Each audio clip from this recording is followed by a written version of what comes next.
Heureux de vous retrouver une nouvelle fois pour partager ces instants ensemble autour de la parole du Seigneur. Que Dieu vous bénisse. Alors nous sommes dans la Genèse, au temps de la création de Dieu. Et Genèse 1er, verset 1er nous dit « Au commencement, Dieu créa les cieux et la terre ». Alors le livre de la Genèse s'appelle en grec « Origine ». Mais en hébreu, qui est la langue originelle du texte de l'Ancien Testament et donc de la Genèse, en hébreu, la Genèse, ce livre se nomme Bereshit. Bereshit qui veut dire commencement, au commencement. C'est là le premier mot du livre, au commencement, Dieu créa. Alors j'aimerais que nous puissions voir aujourd'hui que tout a été créé par la parole de Dieu. Tout a été créé par la parole de Dieu. Au commencement, Dieu créa le ciel et la terre. En hébreu, ça se dit « Bereshit bara Elohim et hashamayim ve'et haaretz ». Et la première lettre du mot « Bereshit », commencement, donc le premier mot du livre de la Genèse, la première lettre du premier mot du livre de la Genèse, c'est la lettre hébraïque « Bet ». Bet, c'est la deuxième lettre de l'alphabet hébraïque. Alors, les sages d'Israël se sont posé cette question, mais comment se fait-il que Dieu, pour la première lettre du premier mot de toute l'écriture, pourquoi Dieu a-t-il choisi la deuxième lettre de l'alphabet au lieu de la première, qui est Aleph dans l'alphabet hébraïque? Alors, nous, ça peut nous faire sourire de se poser une telle question, mais finalement, les sages juifs ont trouvé deux réponses qui sont quand même interpellantes. Et j'aimerais aujourd'hui vous parler de la première de ces deux réponses, et nous verrons la deuxième demain. Alors, pourquoi la deuxième lettre de l'alphabet? Pourquoi Bet? Eh bien, parce que, c'est la première réponse que les sages d'Israël ont trouvée, parce que Dieu a créé deux choses. Les cieux et la terre. La terre, c'est le monde visible. C'est la Terre, c'est la planète sur laquelle on se trouve, la Terre bleue, avec la Terre, avec la mer, avec la nature, les animaux, les hommes, mais c'est aussi l'univers, les planètes, tout cela. Et donc Dieu a créé la Terre, mais Dieu a aussi créé les cieux. Et les cieux nous parlent plus du monde spirituel, invisible. Dieu a donc créé quelque chose d'autre avant la Terre. Parce que Dieu a d'abord créé les cieux et la terre. Donc Dieu a créé ce monde invisible à nos yeux, à nous, et qui pourtant est réel. C'est-à-dire il a créé les anges, les archanges, les séraphins, toute cette création angélique qui est là autour de Dieu. Il a créé le deuxième et le troisième ciel, qui dépasse de loin ce que nous pouvons imaginer. Et je pense à Paul qui dira dans 2 Corinthiens 12:2 « Je connais un homme qui fut, il y a 14 ans, ravi jusqu'au troisième ciel. » Comprenez par là, dans la présence de Dieu. Un ciel qui dépasse notre ciel physique à nous, d'accord? Qui dépasse non seulement notre atmosphère, mais aussi l'espace, l'univers. Nous rentrons là dans le monde invisible. Les 6 jours de la création que nous voyons dans Genèse chapitre 1er semble ne concerner que la création terrestre, de la matière, de tout ce qui est visible, donc la terre et l'univers. Et je note que le chapitre de la Bible qui parle de la foi, c'est Hébreux chapitre 11, suggère de croire en quoi? Verset 3, je vous le lis.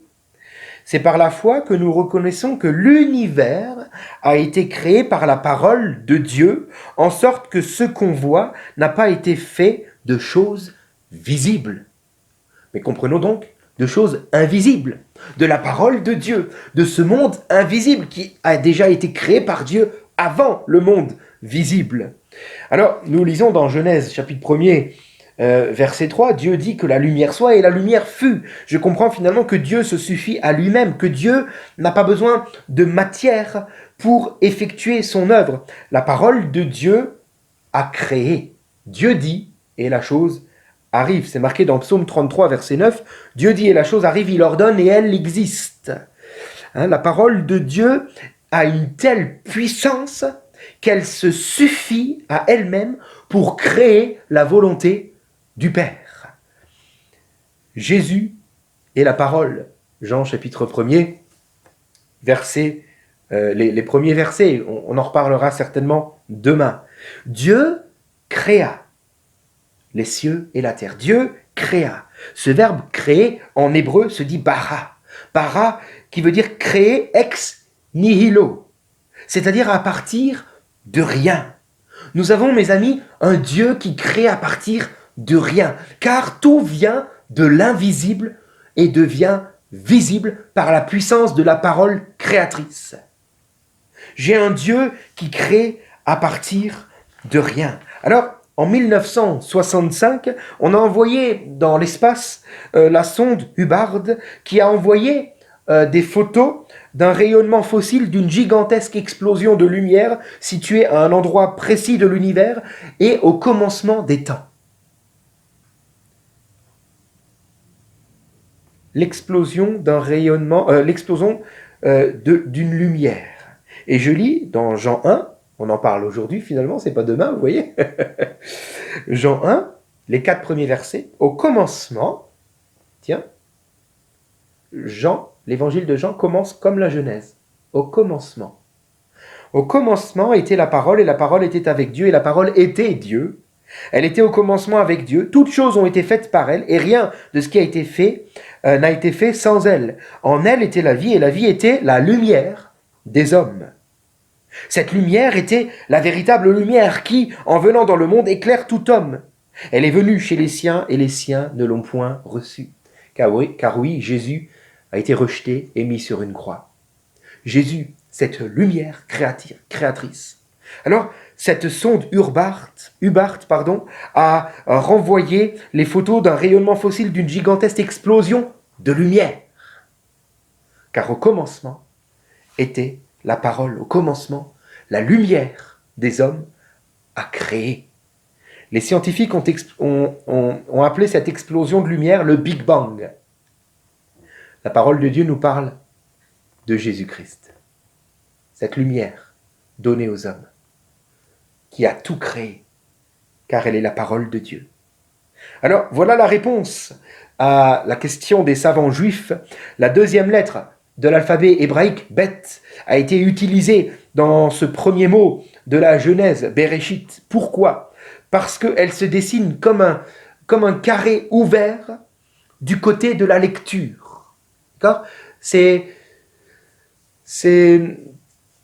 voilà, comme un U qui est tourné et ouvert vers le côté de la lecture. Je vais vous mettre une image, normalement dans la vidéo, avec cette lettre.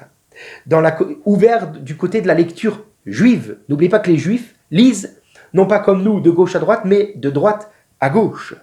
Donc, Bet, cette lettre, finalement, décrit le commencement de quelque chose, le commencement de l'histoire humaine. Le commencement de l'histoire humaine. Alors, je comprends finalement que la vraie foi, comme Hébreux 11 en parle, c'est de croire que l'invisible a créé le visible. Que c'est l'invisible qui vient pour écrire l'histoire dans le visible. Et que ce commencement a démarré par Jésus-Christ, par la parole. C'est la parole qui a tout créé. C'est pourquoi il est écrit « Celui qui croit verra ».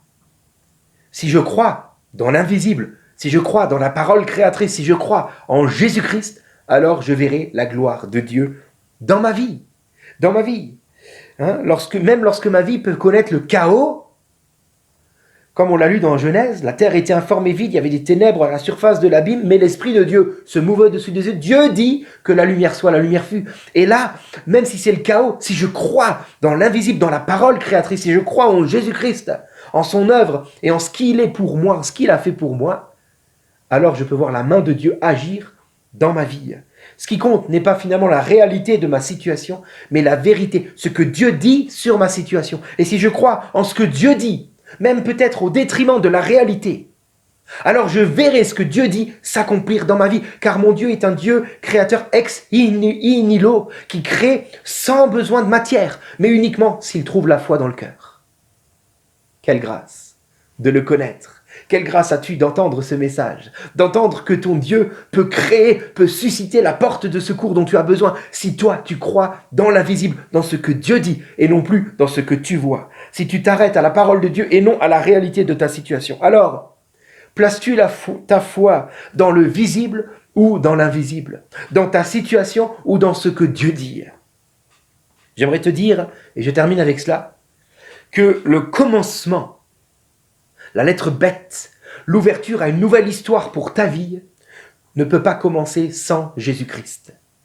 Tu peux commencer une vie nouvelle, tu peux trouver une issue favorable à ta situation avec Jésus-Christ. Avec Jésus-Christ, si tu as la foi en Jésus et dans sa parole. Alors ce Dieu créateur, qui n'a besoin de rien pour créer, si ce n'est de trouver la foi dans ton cœur, va te surprendre pour sa gloire, et tu lui rendras grâce. Seigneur, je prie donc pour chacun de nous, te remerciant de ce que tu es à l'origine de toutes choses. Au commencement, il y eut Dieu. Il y eut la parole créatrice, Jésus-Christ, un jour incarné et venu sur terre. Et oui, malheureusement, nous l'avons rejeté. Nous avons rejeté cette lumière créatrice que les scientifiques nomment le Big Bang. Mais aujourd'hui, par le Saint-Esprit, tu veux vivre en nous et nous donner cette lumière, afin de créer tout ce qui concourt au bien de ceux qui aiment Dieu. Je veux croire, nous voulons croire maintenant ta parole, te demandant pardon de nous être peut-être arrêtés à la réalité des événements, des circonstances de nos vies. Et nous voulons maintenant croire que ce que Dieu dit est vrai et que ce que sa bouche dit, sa main l'accomplit. Nous voulons prêter foi, et non pas un jour ou deux, mais tous les jours de notre vie, et voir la gloire de Dieu s'accomplir. Que ton nom soit béni. Amen. Que Dieu vous bénisse, et à demain.